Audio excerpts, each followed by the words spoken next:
Hello everyone, this is Mohammed from Caffeine Fix. This video is more of a casual one. It's not a customer video, it's not a repair, how-to. This is just me chatting about my setup and why I use it. So it'll also be like 20 minutes long, I think, like all my other videos, because I'm gonna make a full coffee actually as I talk. Explaining why I use the Breville Barista Touch. So as a salesman, I have to do a few things. So obviously I have to stand by the products that I sell, while also having some form of reason and trying not to be biased too much. Companies and salesmen often just focus about money. That's not something that I do. I sell the Breville coffee machine lineup and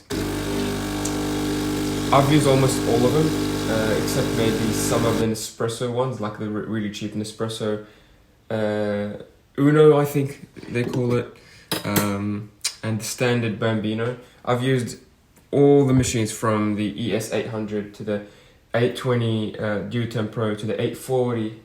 When I say 840, I mean BES880 Duo10 Pro. I've used the 840 Infuser, the 860 Barista Express, the original one from 2009, the 870 Barista Express from 2013 onwards, the BES876, which is the new Express Impress introduced in 2022, the 878, the Barista Pro, the 880, the Barista Touch, which is this one, the 881 I haven't used, but it's basically a Barista Touch with a handle, like the Barista Express Impress.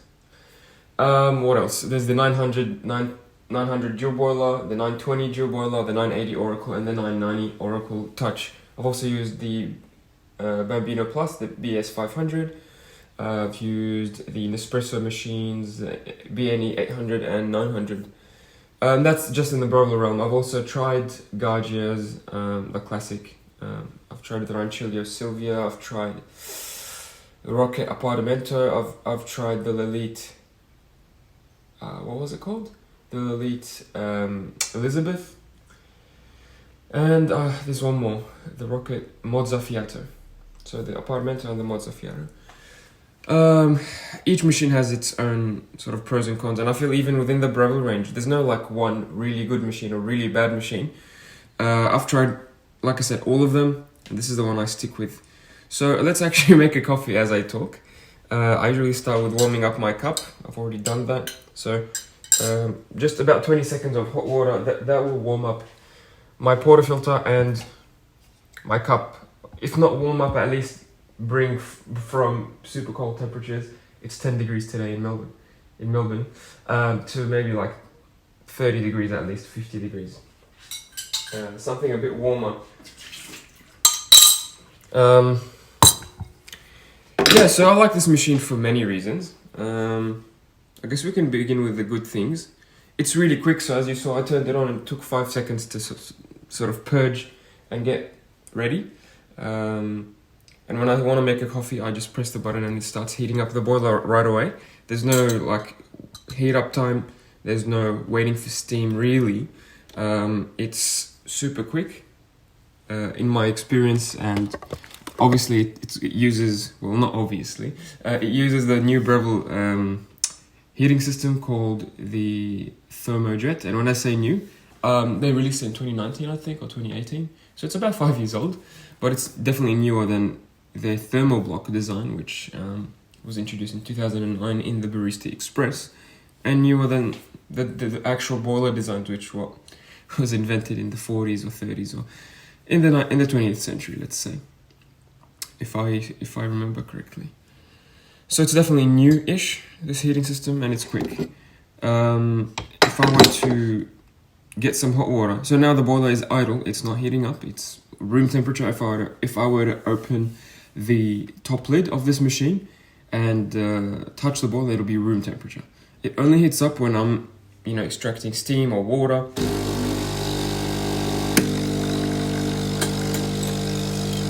And I think that's really convenient.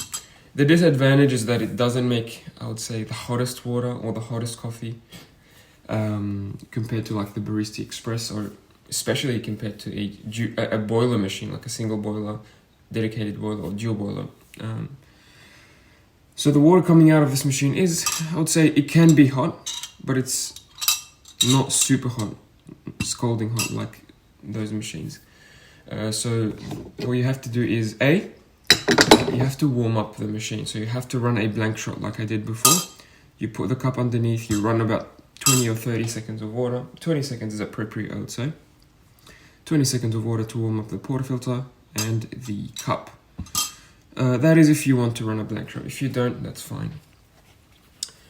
And yeah, so you have to warm it up. And the other thing is the coffee isn't too hot. So if you drink espressos only, or if you drink long blacks, so using the hot water function here on the machine, it's not gonna be like 80 degrees, like 70 degrees, or such as on other machines.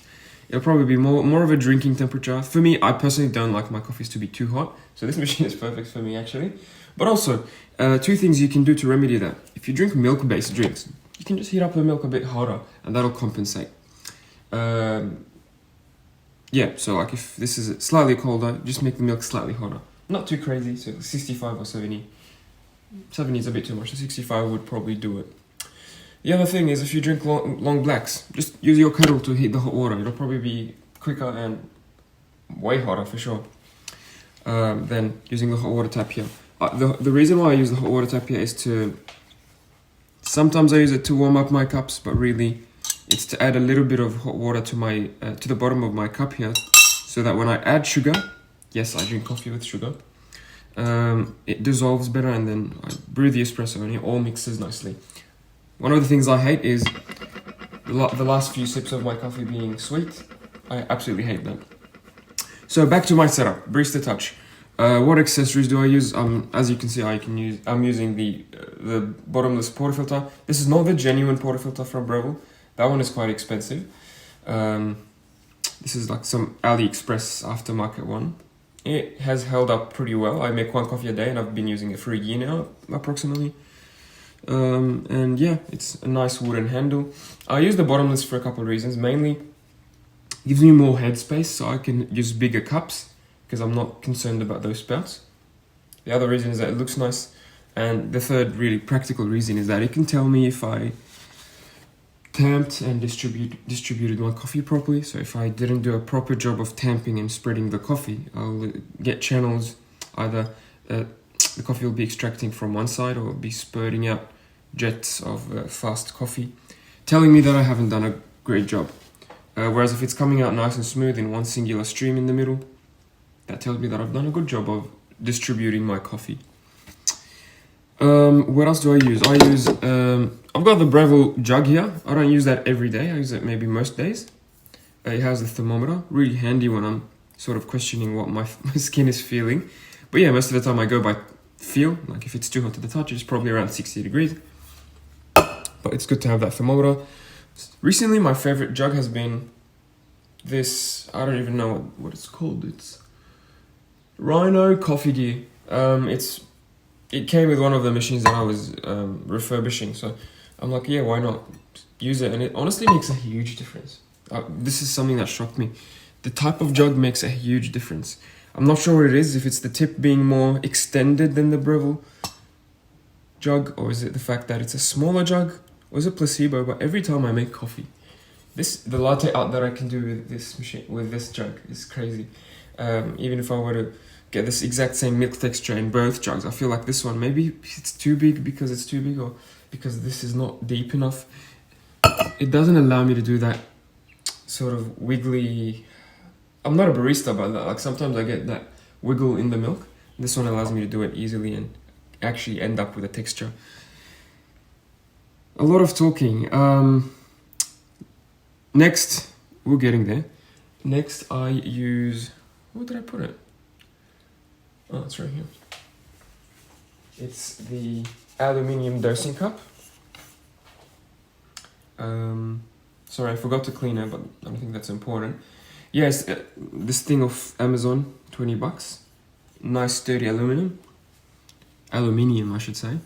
It's a dosing cup. So I think most users would use the machine like this. They would put the handle here, they would grind their full quantity and tamp. That creates a problem for me because like once you get 18 grams in here, it's like a large pile, and sometimes as it's grinding it spills. Sometimes it spills as you pick it up, so you lose a few grams there, and it creates this mess around the counter space, which I really hate. So there's two things you can do, or a few things you can do. Actually, the first easiest thing is to just stop your grinding halfway. So say you're grinding for 20 seconds. Stop at the 10-second mark.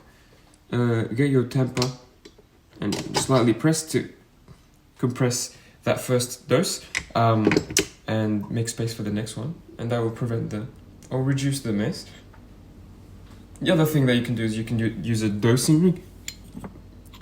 You can use a dosing ring, which Breville has started including in late 2022 with their machines anyway. It's this basically ring. It does what it says on the tin. It helps you dose, and it reduces that mess. So it increases the walls on the portafilter. And the nice thing about some of them, such as this aluminium one, and even the stock Breville plastic one that they include, the nice thing about them is that you can actually tamp. So you grind, you have this heap of coffee that you're not scared about because it's not going to spill. It has high walls. And you grab your tamper. If you want, you can do WDT, which is something that I don't do.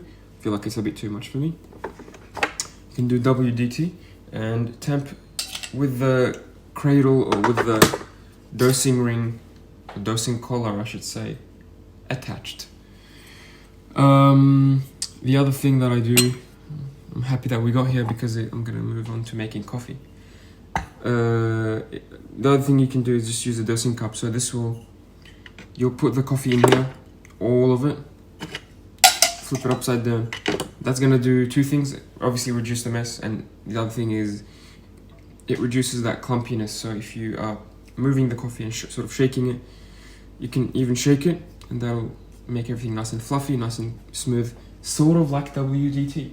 So that's not something I usually do, but if you do like a little motion, it'll mix everything, all the clumps will be declumped, and it'll just fall into nice fluffy flat texture. I've recently started doing something crazy, and that's single dosing. I've always been against single dosing, thinking that it's too much work, it's too involved, too deep into the rabbit hole.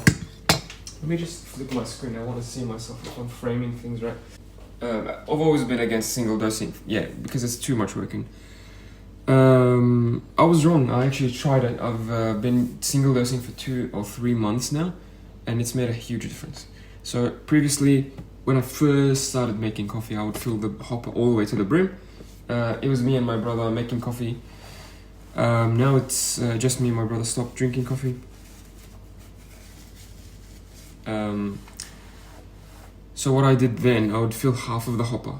But the thing that I always noticed is that towards the end of the week, the coffees were getting quicker and quicker, and I would be getting more and faster extraction. So that made my drinks a bit more bitter and it made it a bit more high maintenance. Whereas in the last 2-3 months, I've been single dosing. So I have a cheap eBay scale here. It was like $20. It's cheap. If it breaks, I'll get another one. I don't have to get a $300 replacement. And it has a timer function, which is really helpful when I'm making Barista Express videos or like Bambino videos. I can use the timer here to measure how many seconds, because not all the Breville lineup have timers on them. So this helps me make videos, which is, I guess, an investment. And it goes to 1 decimal place, which is all you need for coffee, really. I will usually grab my bag of beans. I've started using... Sorry about that. That's my microphone. I've started using the Breville canister, the vacuum canister, which is basically an airscape. But it's really good. Yeah. It's stainless steel, just like my machine and like most of the Breville appliances. Coffee machines, toasters, microwaves, they love stainless steel. And I love stainless steel as well. I think it looks really nice. But yeah, it's basically an airscape. If you look underneath, I will try to focus on it, but it probably won't work. Exposure is not great, but it says airscape. It says Planetary Designs Airscape. And yeah, it has like this dual layer. Oh, here's the cap. It says Escape as well.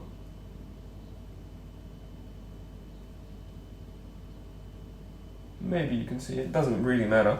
But yeah, it has this plunger that you can push all the way down to remove all the air. This will reduce oxidation speed and it'll prolong the life of your beans, and it also has this second layer of protection if you needed it. Oh, just for your peace of mind, I guess. So yeah, I've been using this, but now I have this bag of beans that I recently bought. So I haven't put it in the vacuum canister yet. I'm just using a clip for the time being. Yeah, let's add some beans. So yeah, 18 grams of beans. I've been single dosing it, and it's making my life easier because it's prolonging the beans. So I'm using the bag of beans, and all the way to the end, it's staying fresh. All the way to the last few grams, it's still extracting fairly well and not too quickly like what would happen if I would have filled the hopper, or if I were to store this in a non-vacuum canister. Oops, I made a mess. That's okay. Clean that up later.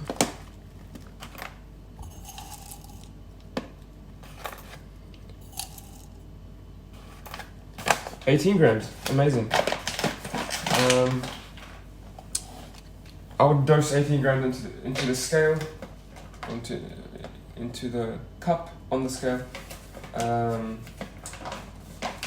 then I would grind that and then measure that again. Usually it's plus or minus 0.1. It's very, very good with retention, this machine. So it has usually, maybe I would say, half a gram or 1 gram, actually maybe more, 1 or 2 grams of retention, but doesn't really affect me. 2 grams and 18 grams is very small percentage. So I dump the whole thing.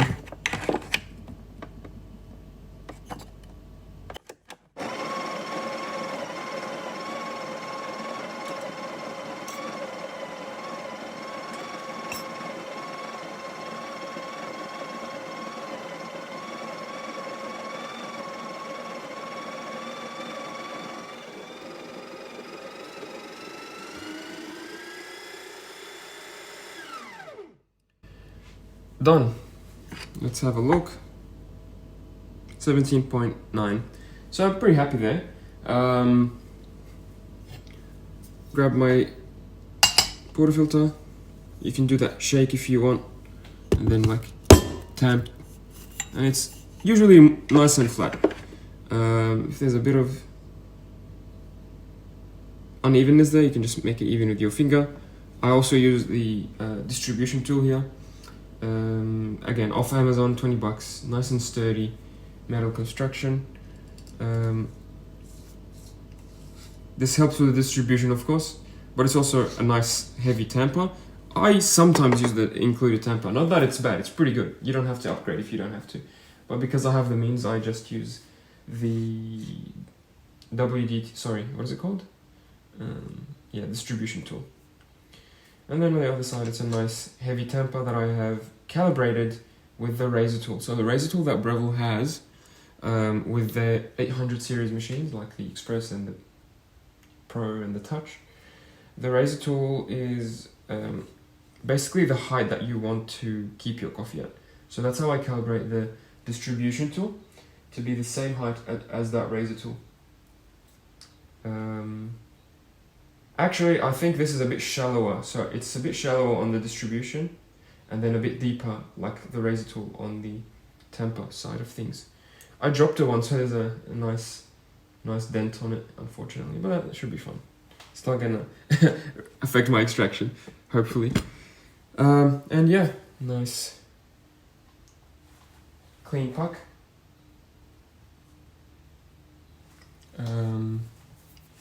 Sometimes if it's been a while, I'll just do another like purge, warm up sort of thing. Because I've been speaking for what?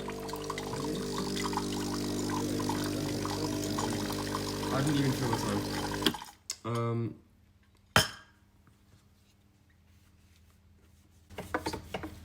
I would be surprised if many people watch this video, if at all. But anyway, this is basically like a vlog, this video, so it's in-depth, it's up close and personal.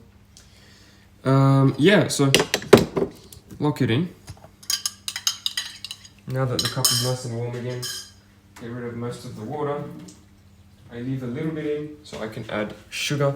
Sometimes I use hazelnut syrup, but I think I've run out. I've got caramel, which is not nearly as good.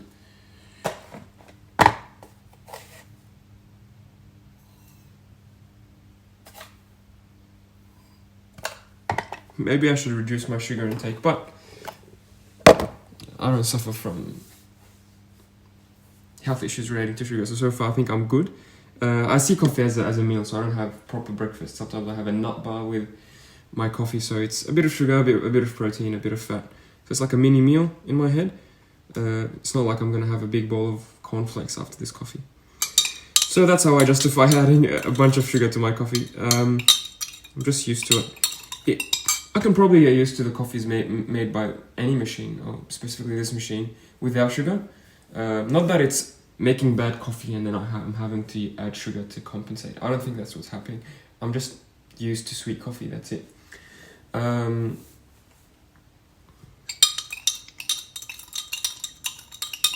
Yeah, so we were speaking about accessories that I use so far. Dosing, tamper, scale, bean canister, and the collar, or the ring, and the jug. I think that's it in terms of accessories, and the portafilter. I have the Breville mat here, the tamping mat. It's not really for tamping, I don't tamp on it. I just like put the scale on and it looks nice, and sometimes I put the cup here or the accessories, or if I'm working, if I'm repairing a machine, I would put the screws on here because they, I don't know, stay neat. But yeah, back to the machine, why I like it. It's quick, it's got a built-in grinder, which a lot of people on the forums and on the Reddits and on the Facebooks, they love bashing Breville for including built-in grinders, and I have to disagree that it's not necessarily a bad thing. I sell hundreds of these, and grinder failures are very, very rare. And when they happen, it's not because the machine, it just breaks down, because it usually is after a customer grinds a batch of coffee that has a rock in it, or raw beans in it. Or if the customer grinds too fine, so they adjust the internal burr setting on the grinder to 1 in attempt of getting good coffee, which is another can of worms I don't want to open now. But yeah, so they're pretty sturdy, and even when they break, they're repairable. I've repaired, not myself, but I've sent 1 or 2 machines for repair out of the hundreds that I've sold, and they come back working fine. It's like a $200 repair maybe, easy. Not like you have to bin the machine if the grinder breaks, which again, it doesn't happen that often. The grinder is pretty decent on this mid-range machine, so the Touch and the Pro are mid-range. The Express and the Express Impress are sort of entry-level machines, I would say. If you aren't familiar, I'm quickly going to explain the range. The Breville Barista Express is Breville's most famous coffee machine. They've been making it since 2009. It has a built-in grinder. It's very similar to this machine, minus the touchscreen, minus this automatic milk wand. So on the Barista Express, it's manual grinding, manual milk frothing, and it's got a built-in grinder with cheaper blades or burrs on the grinder, because they're a different construction and they have dedicated grind sizes, so they click in between numbers. The Barista Pro upgrades the Express in a few ways. New heating system, so it uses the thermogen instead of the thermoblock. It uses a better grinder, so it uses, I think it uses the new burrs. They are more sturdier. I think Baratza burrs, if I'm not mistaken. The Breville Barista Pro also uses continuous grind size adjustment. So it has numbers on the screen, yes, but it's continuous. You can slowly go in between numbers. The Pro still has a manual wand, milk wand. This machine is basically a Pro plus an automatic milk frother, which is insulated, plus a touchscreen. The Express Impress, which is sort of between the Pro and the Express, is an Express with a lever, a tamping sort of station, a tamping lever that helps you dose and temp. So it tells you how much coffee you have, and it temps it nice and firmly, so you don't have to have, you actually don't have to get a tamper with those machines, the Impress machines. It's nice and easy. It's good for beginners that don't want to temp themselves and control their coffee. The Touch Impress is like the Touch, but with that tamping station. I'm missing one, I think. No, I'm not. Yeah, that's the 800 lineup. They all have built-in grinders. From the 860 upwards, they all have built-in grinders. And yeah, so like the Pro, the Touch, and the Impress Touch have a new burr that has started being used in 2020, I think. Yeah, it's definitely good enough, I think, for most people. Even the cheap Breville Barista Express, it's good enough for most people. And it will make decent coffee. If you don't like the coffee, I guess you can always upgrade. So it's, I think, counterintuitive to tell people to skip the Express or skip the Brevilles or skip the Touch because they're not good enough. And I may be biased here. I am a seller of these machines, and I also service them. But in my honest opinion, I think it's always worth a shot because they're popular for a reason. They're sold out a lot of the time in some stores. In my case, I always sell out of the Express and the Pro because they're so popular. And they just work. Let's not turn this into an ad. The other thing I like about this machine is that we went over it. The milk wand is insulated, so it's automatic. Something that I like, but I don't really use. The fact that it's automatic, so very rarely, let's say maybe 5% of cases, I'd be in a hurry, so I would let the machine do the frothing for me. I would put the jug. I'd put the jug here and go, I don't know, brush my teeth or something. Not really brush my teeth. I would go do something else, like change or something. And when I'm back, it'll be frothed and hot milk. I don't like it because it's not the best. Not that I know what the best is, but it's not as good as what I would be able to do with my own hands on the manual mode. So that's another nice thing about this machine. It has a manual mode. You don't have to stick to the automatic. And when I finish, it's super easy to clean. So I would be using a Barista Pro maybe, if it weren't for this insulated milk wand. So it's made with 2 layers. It's got obviously the metal pipe inside, and then a layer of plastic, and then a layer of metal on the outside. So once you're done steaming, you just wipe it with a tissue. Honestly, the milk just falls off. It doesn't burn. It doesn't stick. One of the things I hate about cleanup in coffee machines is, like on the Barista Express and Pro, and even the Dew Boiler that I used for a long time, is that it's a metal wand that you have to get your towel and scrub it very firmly to get rid of the milk residue. Not on this one. It's made my workflow much quicker. Back to coffee. Yeah, so I've measured the input at 18 grams. I usually calibrate my machine to give me a 2-to-1 ratio. So I'm using grind size 17. I would measure the output as well. So same story. I'll brew, and then check what I get. In my last bag of beans, it was good at this grind size, but I think it's too quick now. Oh my god, that's very fast. I'll stop it there. I'm not sure what happened. I think someone changed the grind size by accident. But yeah, that was very quick. That was 12 seconds. And 31 grams. So not my best shot, and it's actually embarrassing that I'm doing this on camera. If I had the time, I would just grind finer. Usually it's around 14 or 12. I'm not sure who put it at 17. But yeah, so 2-to-1 ratio. I would use a grind size that gives me 36 grams in the 30-second brew time. So this machine is programmed with my settings to go to 30 seconds. Yeah, another thing I like about the Touch is the fact that you can customize settings. I'm not necessarily a fan of touchscreen machines. It's not like I wanted the touchscreen machine because it looks nice or because it's futuristic and cool. I couldn't care less. I think it's nice that I can select the settings and adjust how much hot water I want. I can adjust how much brew time I have to seconds. So it's nice in that regard. Whereas on the Express, you have to be sort of programming it blind. You have to have your scale with you or whatever, graduated cylinder, your beaker to measure. On the Pro, you have the time, but the time on the Pro is relative. So the Pro is actually a volumetric machine, not a time-based machine. This is a time-based machine. It will go by seconds, not by coffee volume. So yeah, I like the fact that you can program settings and you can see things, but sometimes I feel like the screen is a hurdle, so it's a bit too. So it's one of the negatives, I guess.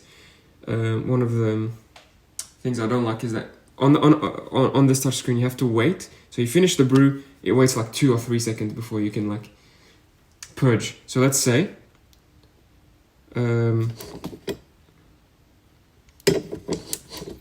it does that sometimes.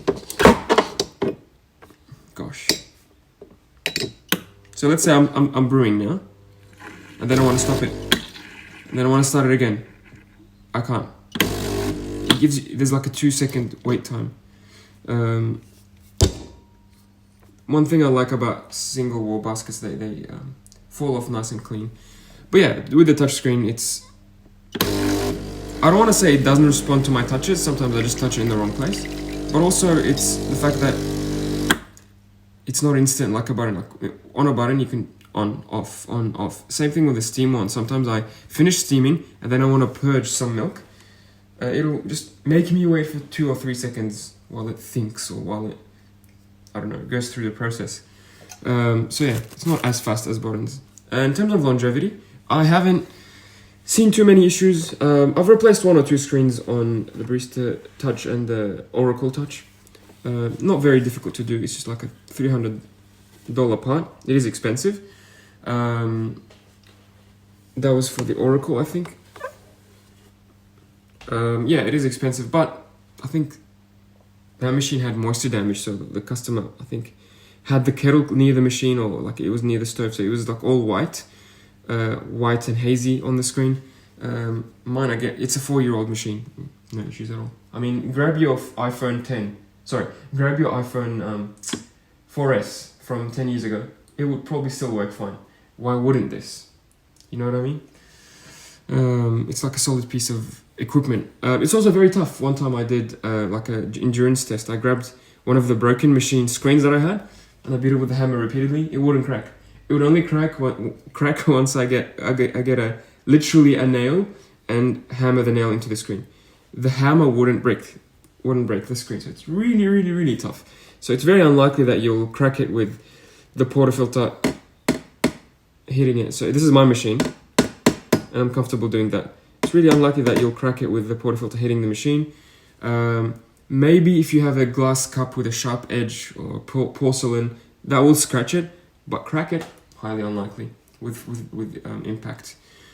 So we've mentioned the speed. I like the speed. I like it also has a water reminder, so when the water is low, it will remind me. Let's not let my coffee sit for too long. I like the wand, I like the speed, I like the fact that steam is quick as well. So when I turn on the steam, it takes 3-5 seconds. On the other machines, it takes a while. And it's also, when it purges, it doesn't purge a lot of water. It's quick to cool down from steam mode to coffee mode. That's the advantage of the heating system. So let's do that and show you how quick it is. If you haven't seen one already.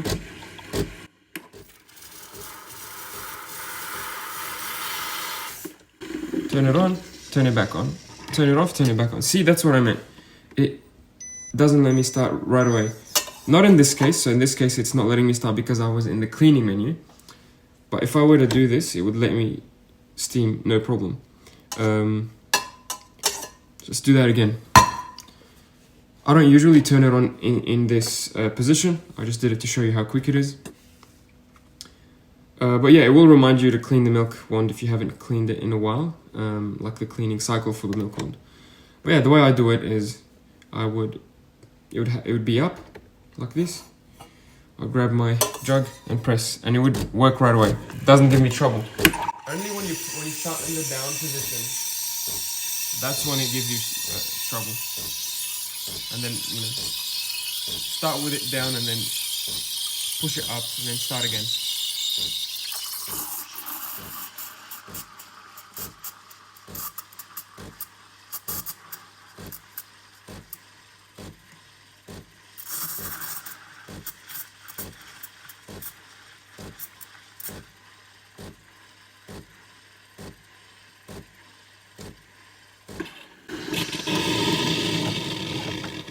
Yeah, I don't think this is a great froth. I was talking through half of it and it was just everywhere. But yeah, as you can see, it's super easy to clean. Push it down, it'll auto purge. Another great feature which the Pro doesn't do, and the Express definitely doesn't do. So maintenance is super easy. The only other disadvantage I would say about the milk wand, other than sometimes it doesn't let you, like it has to wait a second, is that once it's cleaning itself, or once it's done cleaning itself, there's a few drops of water sprayed from that purge, so you have to wipe that off. But again, like, this is not an automatic machine, it's a manual machine with automated settings, so that's the least I can do, is just give it a wipe. Yeah, we're nearing the end of the coffee. It's been 30 plus minutes. 36 minutes. No one's gonna watch this video. Yeah. It's a very long time. The other thing I hate about this machine is that the drip tray is too small. And I wish there were a way to remove it without having to move everything in front of it. So I wish I could like just lift it up and move. That's not what happens. I have to slide it forwards all the way past sort of this milk wand sensor, this milk jug sensor. So I have to move my scale away. It's not really hard, it's just an easy 10-second job, but yeah, I wish I could just remove it. And yeah, it is small because the Express is a small machine. If you notice on the Barista Pro, it's a larger drip tray on the Barista Pro. And the other thing, this one also has like a peninsula for the milk wand sensor, so it's already eating to an already small drip tray area. So it gets full quite quickly, so I'd say every 4 days I have to empty it. Anything else I hate about this machine? I hate that they use coated stainless steel, like a clear coat on stainless steel. I wish it was just stainless steel on the outside. I mean, it does look nice with this gloss to the middle, so it's a brushed finish with a layer of clear plastic on it, clear coat, like a car, basically. But it does scratch and it peels. My one has a few nicks from its previous life and scratches. I try to be careful, but it still, doesn't look too bad. If this were a black machine, it would look much worse, because on the black machines, it's silver underneath that black metal. So when you scratch it, you can see the metal, and it doesn't look great with that contrast. So I'm just breaking up the milk, the air bubbles in the milk.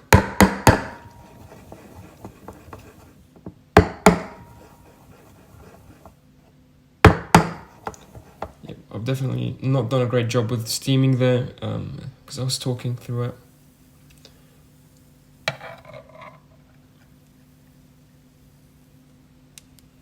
That doesn't mean we can't get some nice tasting coffee.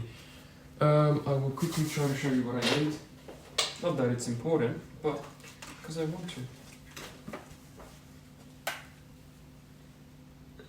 There we go. Maybe you can take a photo as well. I'm not sure if my camera lets me do that.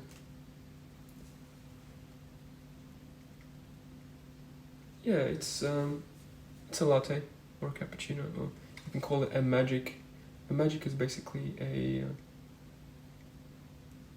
it's basically a coffee, a short ristretto with a small amount of milk.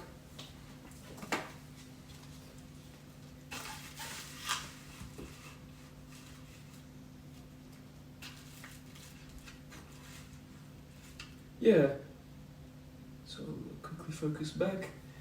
Yeah, so I don't know if there's many things that really important thing that I like about this machine that I forgot to mention.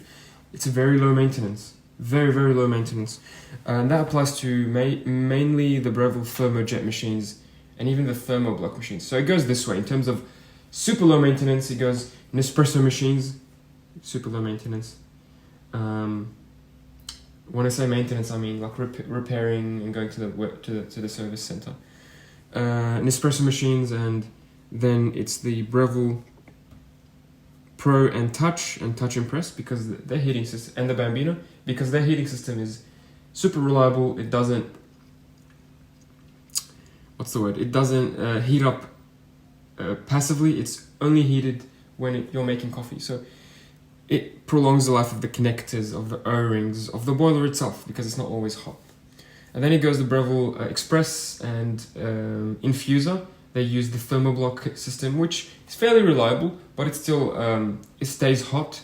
So all the connectors will be warm, and the machine gets a lot of heat cool cycles. Every time you turn it on and off, that plastic, that O-ring, that tube, cool and heat, cool and heat. So it goes through those cycles. And then it goes dual boiler and oracles. So the dual boiler and oracles are, in my opinion, more high maintenance machines.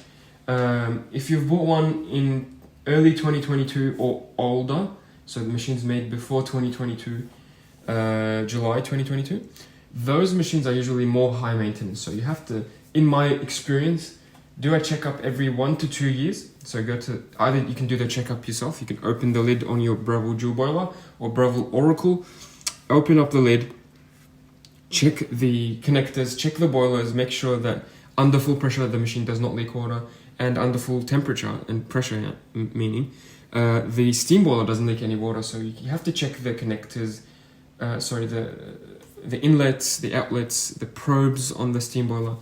A lot of the time by the 2-year mark, unfortunately, that steam boiler has some leaks, and that slowly grows and grows and causes more expensive problems. So many people don't think of these machines as serviceable, but in my opinion, they are more than serviceable, and you can prolong the life of the machine and save yourself some heavy repair bills by doing the normal basic servicing that I recommend for the dual boilers and oracles.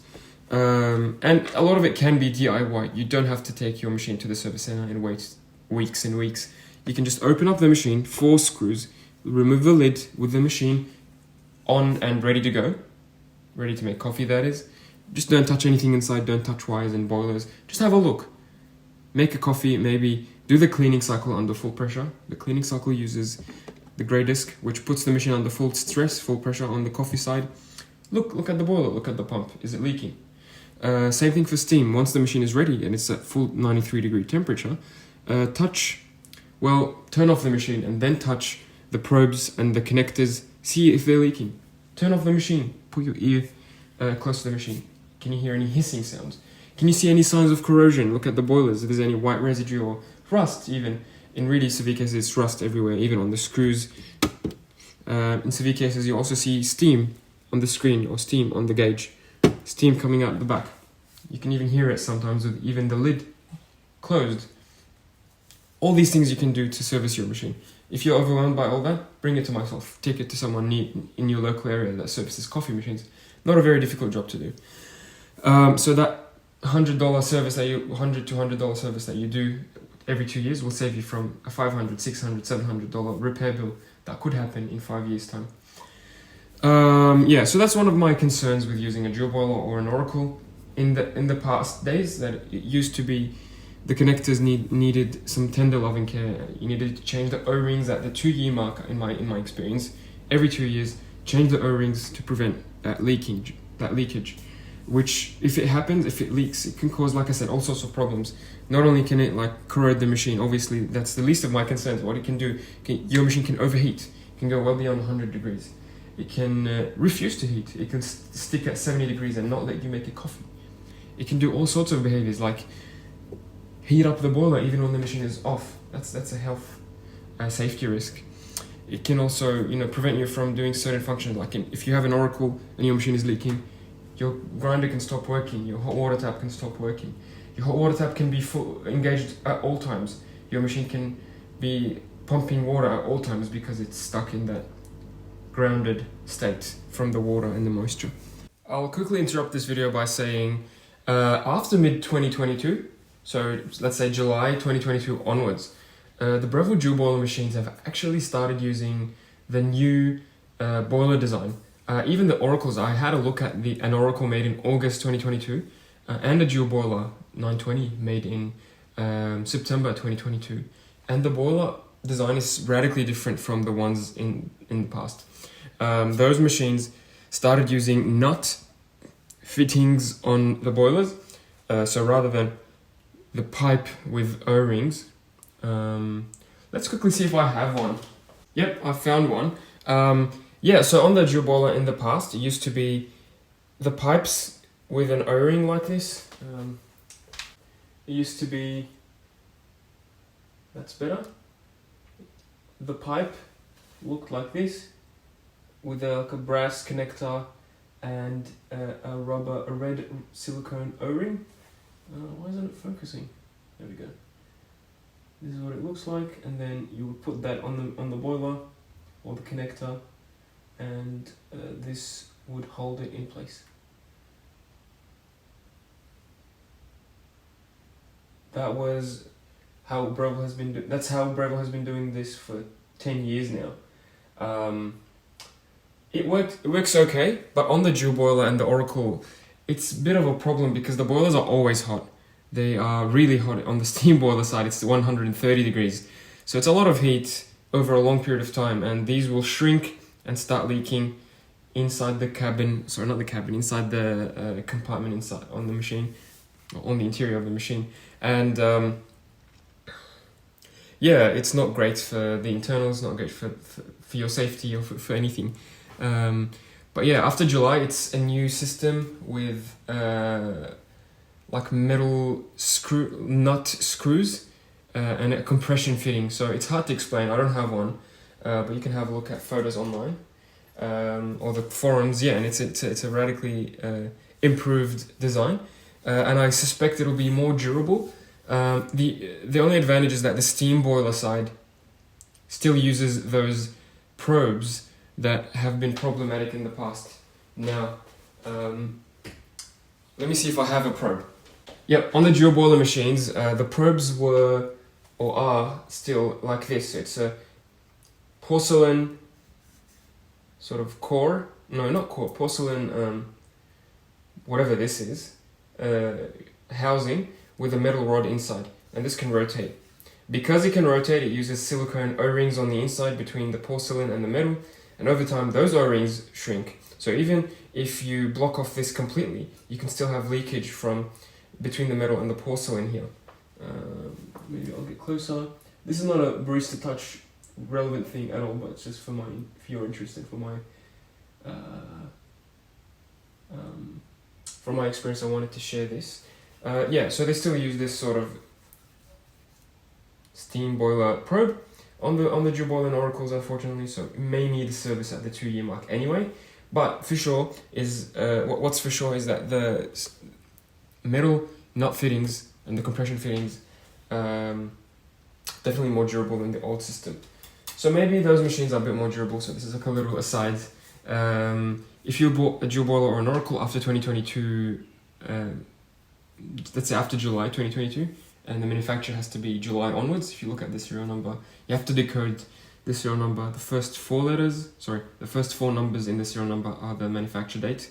It goes week and year. Oh, or does it go the other way around? It goes year and then week. So 22 means 2022, 17 means 17th week, which is May of 2022. So if your machine said 2022 28 or 2022 27, that's July onwards.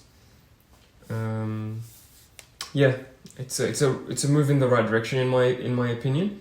Maybe the next machine will be a full sort of Italian prosumer level. You never know.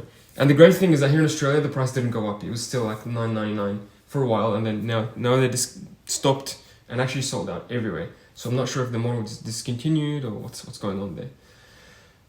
Cool. Back to the video. Yeah, so not to get too off track, but yeah, this machine is fairly reliable. I've had it for over a year now, or maybe a year actually. And it's very dependable. It's I haven't had any issues, haven't had any leaks. And in terms of servicing, all I can do is descale cycle, milk wand cycle, cleaning cycle, maybe deep clean the grinder, maybe open up the machine and check for leaks. There's no leaks. It's very, very reliable.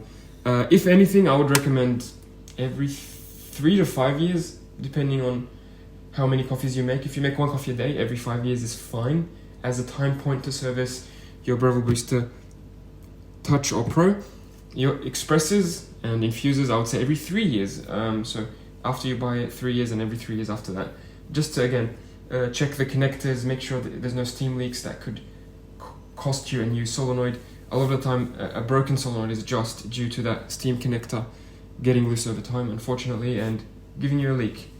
And yeah, the solenoid is more expensive than just going to the service center and doing a standard service every 3 years. 3 years.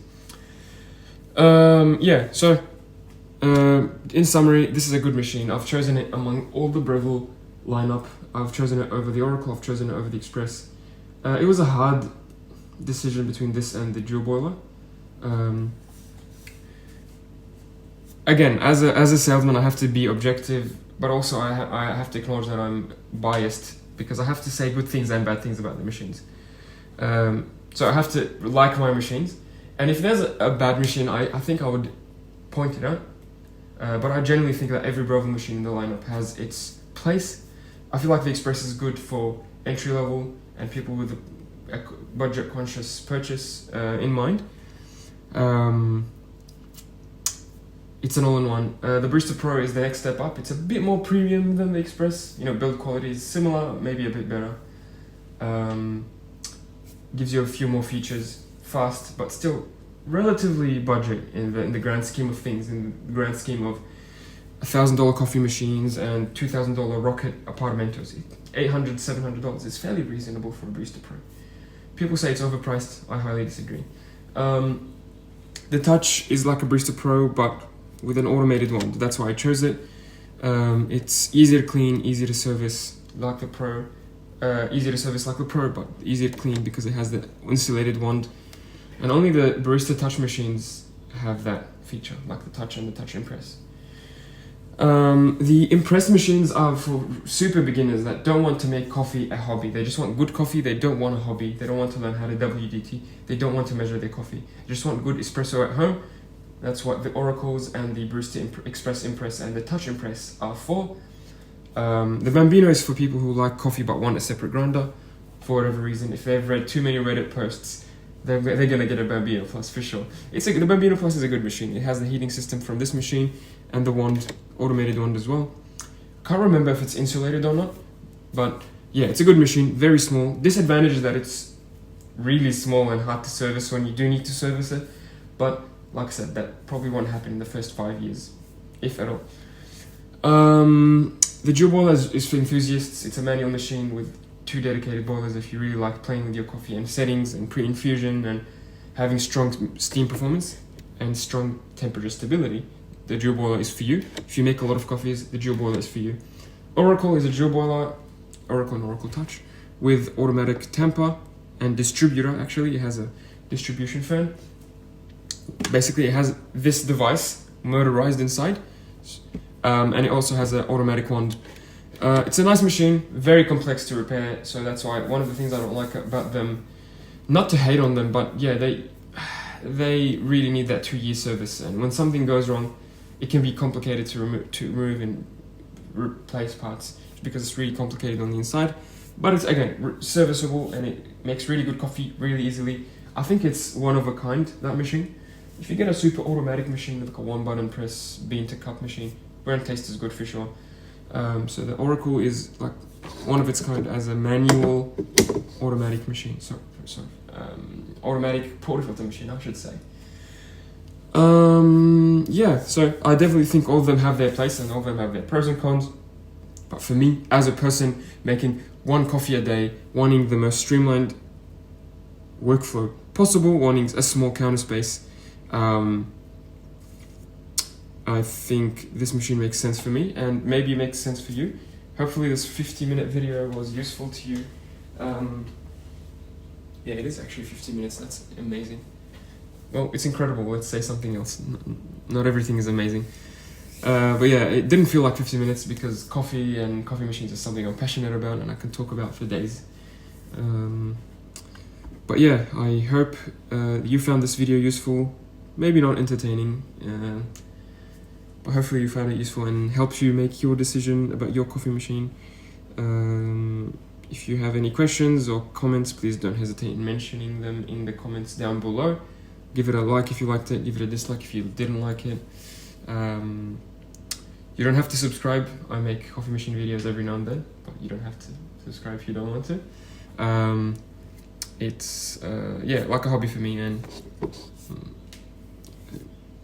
I can speak for 15 minutes without feeling it, apparently. Yeah, thanks for watching.